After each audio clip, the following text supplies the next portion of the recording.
was gardening and I could not stop thinking about Epstein's relationship with the magicians David Blaine and David Copperfield. He hung out with them a lot, and I started thinking to myself, well, Jeffrey doesn't do anything without an ulterior motive. He doesn't have friends unless he can use them for something or blackmail them for something. So I started thinking, scenario A, he's using them for a nefarious purpose, sleight of hand. There's a very special set of skills that magicians use. Or scenario B, he really just liked magic, which made me laugh hysterically for a very long time. But then I started looking into it, and it turns out that the CIA actually has a history of intelligence work being partnered with magicians. And as you can see at the bottom, this is actually from the CIA's website. In fact, in the 50s, a famous magician who used to work with Houdini named John Mulholland wrote out manuals to train CIA in sleight of hand. And while I was researching that magician, I found something very interesting. Apparently, during World War II, he wrote a spell book for soldiers that is now owned by David Copperfield. Now, I'm not going to talk about David Blaine in this video, but I did want to mention that he has been investigated several times for essaying women, but I want to focus on David Copperfield. Now, I'm still mid-deep dive dot connecting when it comes to David Copperfield, so I'm just going to present you with a bunch of information that I found that I didn't know before and see if you find it as interesting as I do. So 16 women have accused David Copperfield of assaulting them, ranging from the late 1980s to 2014, including 3 women who said that he drugged them. And I certainly didn't know this, but did you know that David Copperfield owns 11 islands in the Bahamas? And he creepily claims that maybe the islands contain the Fountain of Youth. Now, one of the most famous episodes of South Park is the Super Adventure Club one, aka the episode where Chef dies. Now, everybody always said that it was a parallel to Scientology because that's why Isaac Hayes quit the show. And no, the Super Adventure Club that they mention in that episode is not real, or were the creators of South Park trying to tell us something? Well, this episode came out the same year that Copperfield made the Fountain of Youth claim. There was also this incident in 1999 where Copperfield had millions of dollars worth of equipment stolen from him, essentially from Russia. Russian promoters he had used for this claim he owed them money. Copperfield had to use the CIA and KGB insiders to get his stuff back. And even though they only wanted $250,000, he ended up having to spend over $500,000 to get his stuff back. And then he tried to sue his insurer for not covering the cost. Now, in 2007, he was accused of SA by a woman named Lacey Carroll. That case was closed, however, in 2010 when a federal grand jury decided not to bring charges against him. And tell me if this sounds familiar, but that exact same month, the woman was brought up on prostitution charges and allegedly lying to the police in another case. He tried to file a civil lawsuit 4 months later, but it was dropped. Going through the Epstein files in October of 2007, I found this email chain. We don't know who wrote it, we don't know who it's to, but the subject says Special Master Selection of Attorney Representative. Hi blank, has the Special Master made his selection yet? Several of the girls are getting calls from their attorneys and they have been seeing all the news and are concerned. If the selection has not yet been made, may I call Judge Davis and ask the status of the decision? Thank you. Blank has not been contacted yet. Will you contact him or do you want me to do it?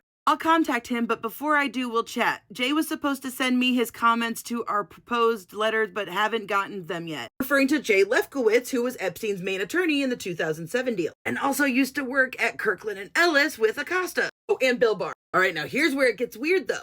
FYI, the story of the lawsuit filed by the girls in New York has made the national news. It was on Fox several times today, and it is on ABC News website. I think that may be the real reason for the delay in the change of plea. Epstein's group is concerned that the guilty plea will be used against him in the civil suit, and they want to knock that lawsuit out before the guilty plea to deter others. One of the reporters also reported that Epstein's camp had planted the false stories about girls who just sat in the kitchen filing suit in an attempt to discredit the girls. Remember how one of Epstein's victims said that they just sat in the kitchen with Copperfield? How several of the girls had similar stories about Copperfield? Thanks to one of the survivors, Johanna, we know that Copperfield was very much aware that the girls were getting paid to find other girls. And the email chain ends with, "Thank you. On another FYI, FBI Seattle and FBI Las Vegas executed a search warrant today on a warehouse owned by Epstein's favorite cohort, David Copperfield, in connection with allegations that Copperfield raped an adult female. Copperfield spoke with the girls at Epstein's home on several occasions, and tickets with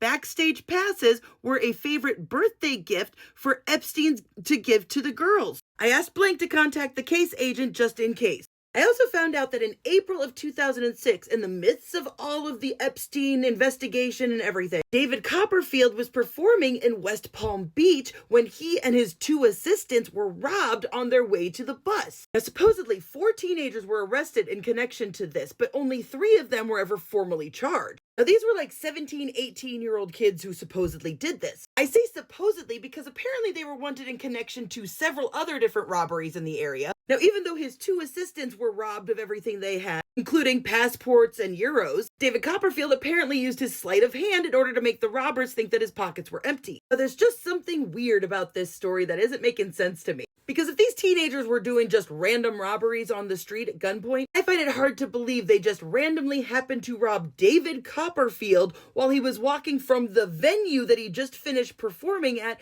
to his tour bus on the street. That seems like a targeted thing to me. And they found these teenagers because they were driving a car with Kentucky plates and he wrote down the plates and that's how they found it. There is just something about that story that isn't sitting right to me. Because if these four teenagers were the ones that robbed them, why wasn't Copperfield or the assistants able to identify that fourth one in the lineup? Why did that person get away with no charges? Because they weren't the getaway driver. They got the getaway driver. It feels like they caught these teenagers for those other robberies and they pinned this one on them. This feels more like a message. I don't know, just a lot of different weird stuff going on with David Copperfield. Like I said, I don't really know where all these pieces fit, but I wanted to show you my puzzle.